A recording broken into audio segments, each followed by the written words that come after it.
करम महोत्सव 2023 के आयोजन मशाल सोशल वेलफेयर सोसाइटी संगठन के संरक्षक श्री युवराज बोध एवं राष्ट्रीय अध्यक्ष श्री मोहन बड़ाइक के नेतृत्व में एनडीएमसी कन्वेंशन सेंटर नई दिल्ली में हुआ। करम पूजा महोत्सव को जनजातीय मंत्रालय एवं ट्राइफेड के सौजन्य से आयोजित किया गया। इस शुभ अवसर पर कार्यक्रम के मुख्य अतिथि श्री अर्जुन मुंडा जी, माननीय जनजातीय कार्य मंत्री, भारत सरकार, करम महोत्सव महापर्व की सभी को शुभकामनाएं दी और इस तरह के आदिवासी संस्कृति को बढ़ावा देने वाली हर त्योहार को आगे भी हर संभव सहायता देने के लिए बोला। संगठन के राष्ट्रीय संरक्षक श्री युवराज बोध ने कहा कि यह कार्यक्रम पूर्व केंद्रीय मंत्री सह लोकसभा सांसद श्री जुएल ओराम जी की अध्यक्षता में आयोजित किया गया। मशाल सोशल वेलफेयर सोसाइटी राष्ट्रीय राजधानी क्षेत्र दिल्ली में विभिन्न जनजातीय आदिवासी पर्व त्योहारों का आयोजन पिछले कई वर्षों से आयोजित करते आ रही है। संस्था द्वारा आदिवासी पारंपरिक कला संस्कृति को बढ़ावा देने का कार्य अत्यंत सराहनीय है। आज दिल्ली के अंदर विभिन्न प्रदेशों से आए लगभग 30 लाख आदिवासी 6 समाज प्रवास करते हैं, जो दिल्ली एनसीआर के विभिन्न क्षेत्रों में प्रवास करते हैं। संस्था के राष्ट्रीय अध्यक्ष श्री मोहन बड़ाइक ने अपने संबोधन में कहा कि करम पर्व मुख्यतः झारखंड, छत्तीसगढ़, ओडिशा और बिहार के जनजातीय समुदायों का बहुत बड़ा पर्व है। आदिवासी समाज जल जंगल जमीन से जुड़ा हुआ है। ये पर्व भादो महीने के एकादशी के शुक्ल पक्ष के दिन मनाई जाती है। महिलाएं करम देवता का व्रत उपवास कर अपने घर की सुख समृद्धि तथा भाई की दीर्घायु हेतु उपासना करती हैं। एकादशी के दिन पहान द्वारा उपवास कर विधिवत रीति रिवाज के अनुसार सूर्यास्त से पहले करम वृक्ष की डाल काट कर लाया जाता है। सूर्यास्त के बाद घर के आंगन में काट कर लाई गई करम डाल को स्थापित किया जाता है। उपासन स्थापित करम डाल के चारों ओर बैठकर पहान के द्वारा विधिवत रीति रिवाज के साथ करम की कहानी सुनती हैं और पूजन करती हैं। पहान द्वारा करम कहानी सुनने के पश्चात पारंपरिक सांस्कृतिक नृत्य, गायन और वादन के साथ करम डाल की परिक्रमा करती हैं और यह सिलसिला रात भर चलता।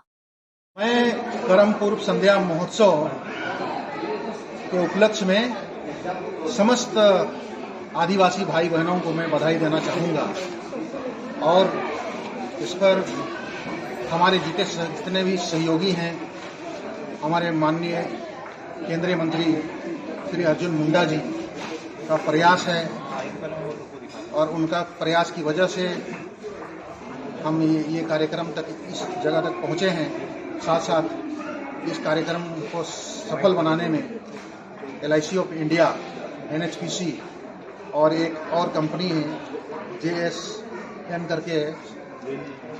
तो मैं सभी कंपनियों को भी बहुत बहुत धन्यवाद देना चाहूँगा। ये करम महोत्सव है जो ये क्यों मनाया जाता है? क्या ऐसा है इस पूजा में जो इसको हर साल मनाया जाता है? करम प्रकृति की पूजा है। आदिवासी जल जंगल जमीन के बिना नहीं रह सकते। जिस प्रकार मछली पानी के बिना नहीं रह सकता, उसी प्रकार आदिवासी जल जंगल जमीन के बिना एक पल भी जीवित नहीं रह सकते और प्रकृति की पूजा करते हैं। करम जो वृक्ष है उसकी पूजा की जाती है, जिसे घर में सुख शांति समृद्धि। सुनील लकड़ा है, मैं एडवोकेट हूँ। लकड़ा साहब, आज करम पूजा महोत्सव मनाया गया है, इस बारे में क्या कहना चाहेंगे?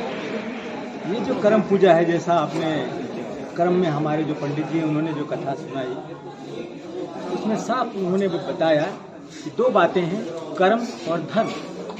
कर्म और धर्म दो भाई हैं। आज भी सारे विश्व में यही दो बड़े भाई हैं। कर्म का हमने जो सुना प्रवचन में कि वो कर्म प्रधान है। कर्म प्रधान विश्व रची राखा, जो जैसे कर्म करहि सो तस फल चाखा। किंतु दूसरी तरफ हमने ये भी सुना, धर्म जो उनके दूसरे भाई हैं वो सबऑर्डिनेट हैं। जो कर्म महोत्सव मनाया गया है, इसे कैसे देखा जाएगा? क्योंकि ये काफ़ी समय के बाद दिल्ली में देखने को मिला है।